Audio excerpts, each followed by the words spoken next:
আসসালামু আলাইকুম my lovely viewers, welcome back to my channel. আশা করছি যে যেখানেই আছেন অনেক ভালো আছেন এবং সুস্থ আছেন।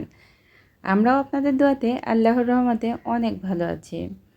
তো গ্রামে গিয়েছিলাম আরও অনেক দিন আগে বেড়াতে, তার কিছু ভিডিও ক্লিপ মোবাইলে ছিল, তো মনে করলাম আপনাদের সঙ্গে শেয়ার করি। আশা করছি ভিডিওটি আপনাদের কাছে ভালো লাগবে।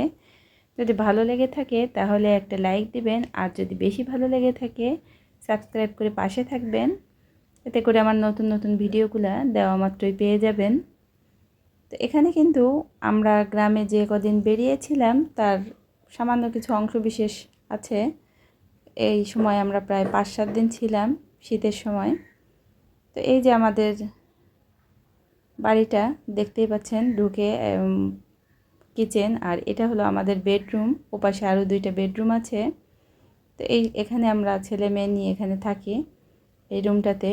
এই যে জানালার এপাশটা থেকে দেখলেও নদী, আর এপাশটা থেকে দেখলেও নদী। এইখানের কথা ভাষায় বোঝানো যায় না। আমার গ্রামের বাড়িটা মানেই আমাদের শান্তি। তো যদিও বা এটা আমার শ্বশুর বাড়ি, অর্থাৎ আমার হাজব্যান্ডের বাড়ি। এখানে সে বড় হয়েছে, তার অনেক স্বপ্ন ছিল এখানে একটা বাড়ি করার। ছোটোবেলায় তাদের যে বাড়ি ছিল সেগুলা নদীতে ভেঙে গেছে। বহু বছর পরে এসে সে বাড়িটি তৈরি করেছে। তো এই যে দেখতে পাচ্ছেন আমরা বাড়ি এসেছি। আসার পরে এই যে রাস্তার ডান সাইডে আমাদের বাড়ি, আর বাম সাইডে ঘের। তো ঘেরে বেশি পানি ছিল না, শুকিয়ে গেছে। তো মাছ ধরতে নিয়েছিল, অল্প কিছু মাছও বেঁধেছিল। এটা শীতের একটা পিঠা খেতে দিয়েছিল পাশে আমাদের এক আত্মীয়। তো আমার মেয়ে সেটা ভিডিও করেছিল, তো মনে করলাম আপনাদের সঙ্গে শেয়ার করি। এই গ্রামে বেড়ানোর সময়টা কিন্তু অনেক ভালো কাটে আমাদের, আসতেই মনে চায় না। এই যে আমাদের কিচেনের জানালা দিয়ে দেখলে কিন্তু এই যে ছোট একটা নৌকা দেখা যাচ্ছে। আর আসার দিন বিকেলবেলায় ভাবলাম যে আমরা একটু নদীর কাছ থেকে ঘুরে আসি, যদিও বা প্রতিদিনই যেতাম। তো একটু মশলা বেটে রেখে তারপরে যাচ্ছি। রাতে একটু হাঁসের মাংস রান্না করব বলে। তো মোটামুটি আমরা ভালোই ঘুরেছি, প্রায় 1-1.5 ঘন্টার মতো নদীর পাড় দিয়ে ঘুরে বেরিয়েছি।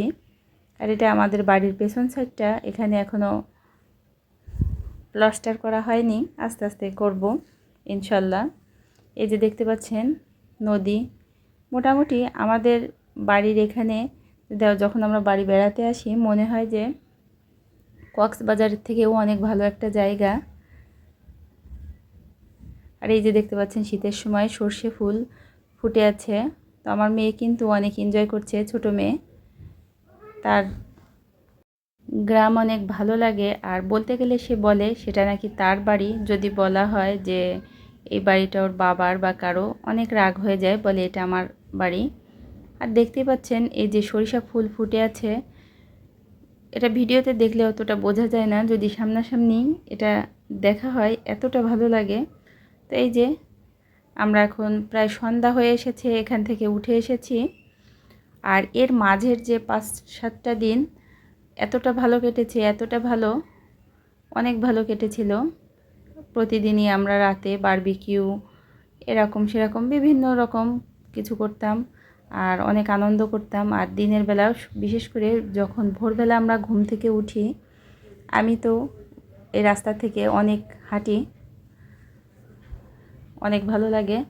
তো যাওয়ার আগের দিন যেহেতু এই যে বেডশিটগুলো সব ধুয়ে রেখে দিয়েছি, যেগুলো উঠিয়ে রেখে যাব। আমরা হাঁসের মাংস রান্না করেছিলাম, যে মশলা বেটে রেখে গিয়েছিলাম।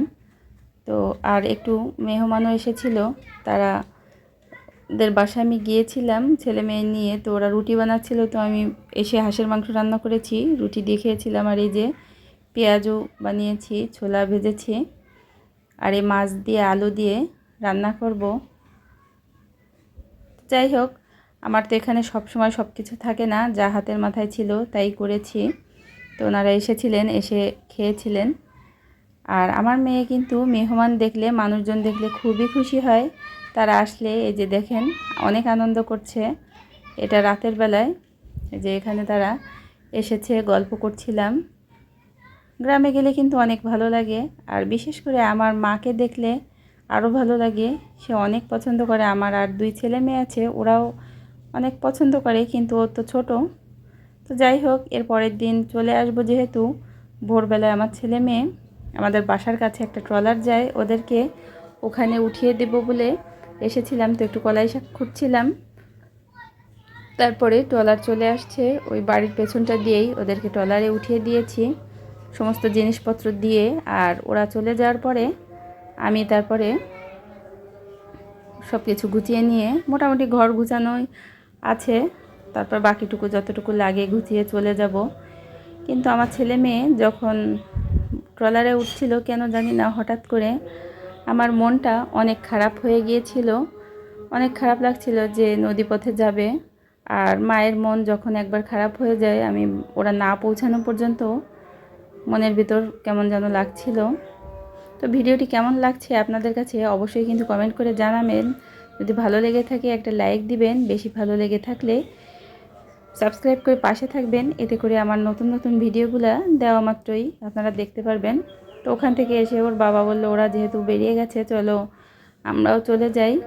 তো আমরাও এই যে রেডি হচ্ছি, ওর বাবা রেডি হয়ে গেছে। আমিও এখন নিচের গেটে তালা দিয়ে চলে যাব। আর বাড়িটা দেখছিলাম আর মনটা অনেক খারাপ লাগছিল যে ছেড়ে চলে যেতে হচ্ছে।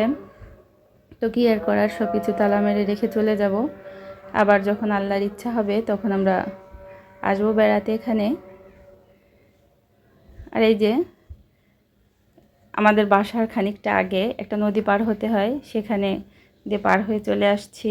তো মোটামুটি আমরা যদি বাইকে করে আসি, 1.5-2 ঘন্টার ভিতরে বাড়ি চলে আসি গ্রাম থেকে।